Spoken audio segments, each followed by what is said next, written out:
વાત અમદાવાદની, જ્યાં દાણી લીમડામાં મંદિર પર ફ્લેટ ચણી દેવાયા છે। ચામુંડા માતાના મંદિર પર ફ્લેટ ચણી દેવાતા તપાસના આદેશ આપવામાં આવ્યા। મંદિર પર કબીર હાઇટ્સ ફ્લેટ્સ બનાવાતા સીએમના તપાસના આદેશ। મુસ્લિમ બિલ્ડરે મુસ્લિમ સમાજના લોકો માટે આ ફ્લેટ બનાવ્યા હતા। ફ્લેટ બનતા હિન્દુ સમાજની આસ્થાને ઠેસ પહોંચી।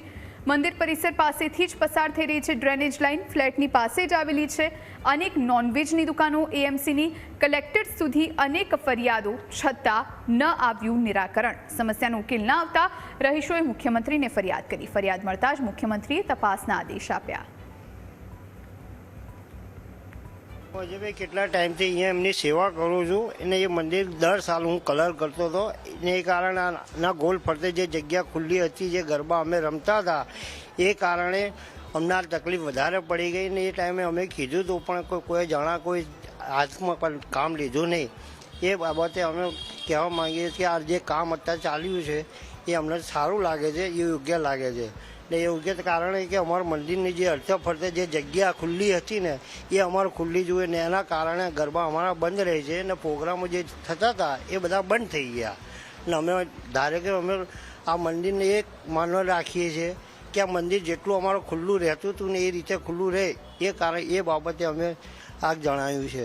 અમદાવાદના દાણી લીમડા વિસ્તારમાં મંદિરની ઉપર ફ્લેટ બાંધી દેતા સમગ્ર મામલો ચીફ મિનિસ્ટર ઓફિસ સુધી પહોંચ્યો અને હાલ મુખ્યમંત્રીએ સમગ્ર મામલે તપાસના જે છે તે આદેશ આપ્યા છે। વાત કરવામાં આવે તો દાણી લીમડા વિસ્તારમાં જે માતાજીનું મંદિર આવેલું છે ચામુંડા માતાનું, તેમની ઉપર ફ્લેટ જે છે તે તાણી દેવામાં આવ્યા છે અને વર્ષ 2016-17માં સમગ્ર મામલે વિવાદ પણ જે છે તે થયો હતો, કારણ કે ગામનો કૂવો હતો ને ગામને કૂવાની ઉપર બાજુ આ મંદિર જે છે તે તૈયાર કરવામાં આવ્યું હતું અને લોકોની આસ્થા જે છે તે પણ જોડાયેલી છે, કારણ કે વર્ષોથી તેઓ અહીંયા પૂજા કરતા હતા। ખાસ કરીને આ ગામ કૂવો હતો અને ગામ કૂવાની અંદર જે છે તે માતાજીનું પ્રાચીન મંદિર આવેલું હતું, પરંતુ બિલ્ડર દ્વારા આની ઉપર જે છે તે ફ્લેટ બાંધવાની પરમિશન જે માંગવામાં આવી હતી અને પરમિશન જે છે તે આપી પણ દેવામાં આવી હતી। અને ખાસ કરીને આ અસાન ધારાઓ જે છે તે અહીંયા લાગુ પડે છે અને અસાન ધારાઓ લાગુ હોવા છતાં પણ અહીંયા જે મુસ્લિમ સમુદાય લોકો છે તેમના દ્વારા જે છે તે ફ્લેટ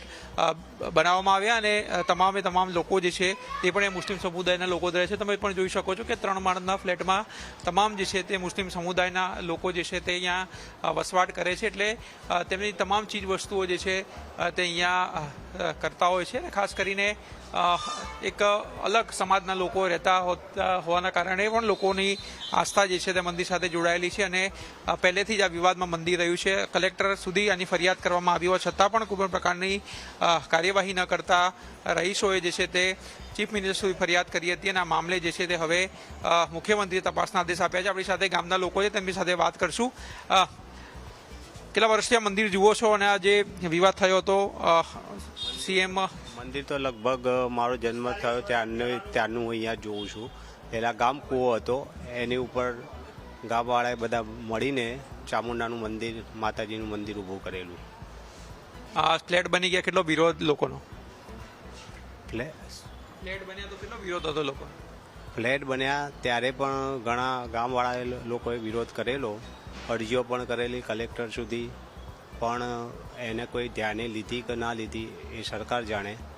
બાકી વિરોધ તો પહેલેથી જ આનો થયો હતો, છતાં પણ પછી આનું બાંધકામ ચાલુ જ રહ્યું અને અત્યારે એના પર ફ્લેટ બનાવી દેવામાં આવ્યા છે।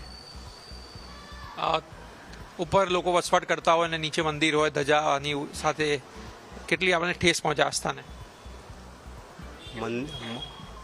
મંદિર ઉપર વસવાટ કરતા હોય અને એ બી પરિવારો પાછા મુસ્લિમ હોય તો આપણી આસ્થાને ઘણું બધું દુઃખ પહોંચે એવી વાત છે આ। એટલે ખરેખર તો આ સારું જ કહેવાય જ નહીં। એક માતાજીના મંદિરના ઉપર મુસ્લિમ લોકો વસવાટ કરે અને આપણા મંદિર ઉપર જેવી તેવી વસ્તુઓ ફેંકતા હોય એ કોણ જાણે, બરાબર? એટલે આ આપણી આસ્થાને, એક હિન્દુઓની આસ્થાને ઠેસ પહોંચે એવી જ બાબત છે। લોકો છે તેની સાથે પણ વાત કરશું। શું કહેશો, જે પ્રકારથી સીએમએ તપાસના આદેશ આપ્યા છે અને શું થવું જોઈએ, શું માનો છો? ઘણા ટાઈમથી આ મંદિરના વિવાદ મુદ્દે લોકલ રહીશો અને અમારા કાર્યકર્તાઓ દ્વારા ઘણો સંઘર્ષ, અરજીઓ ચાલી રહી હતી। હાલમાં મુખ્યમંત્રીશ્રીએ આ બાબતે તપાસના આદેશ આપ્યા છે અને તપાસના આધારે એમને લાગી રહ્યું છે કે મંદિરને અને લોકોને ન્યાય મળશે। ઘણા ડ્રેનેજ લાઈનો જેમ કે આ ફ્લેટ બન્યો છે, ફ્લેટની ડ્રેનેજ લાઈનો તેના ગુંબજ પરથી જઈ રહી છે, તેને પણ ઢાંકી દેવામાં આવ્યા છે. અહીંયાથી 20 મીટરના અંતરમાં નોનવેજની દુકાનો પણ છે, જે ધાર્મિક સ્થળની આસપાસ પણ ના હોવી જોઈએ. ઘણી રીતે આ મંદિરનું અપમાન થઈ રહ્યું છે. હવે એવી આશા છે કે આ તપાસના કારણે મંદિરને અને લોકોને ન્યાય મળશે.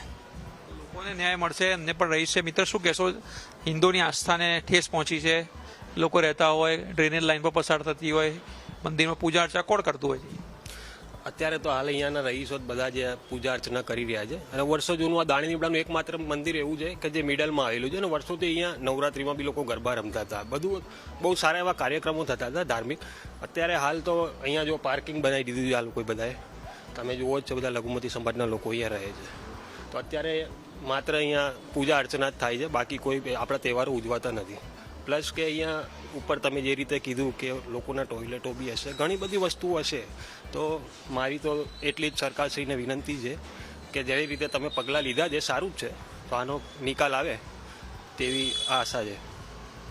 તો આ હતા રહીશો અને દાણી લીમડા ભાજપના જે વોર્ડના પ્રમુખ પણ છે, અને તે પણ કહી રહ્યા છે કે આ જે બાંધકામ છે તે અંગે યોગ્ય નિર્ણય લેવાવો જોઈએ, કારણ કે આ મંદિર જે તમે જોઈ શકો છો તેમાંથી ઉપર જે છે તે આ ફ્લેટ તાણી દેવામાં આવ્યા છે, અને ડ્રેનેજ લાઇન પણ જે છે તે એની પાસેથી પસાર થઈ રહી છે, અને નજીકમાં જે છે તે નોનવેજની દુકાનો પણ આવેલી છે. એટલે ક્યાંક ને ક્યાંક હિન્દુ લોકોની આસ્થાને જે છે ઠેસ પહોંચી છે, અને સીએમએ હવે તપાસના આદેશ આપતા આગામી સમયે શું કાર્યવાહી થાય છે તે જોવાનું રહે છે.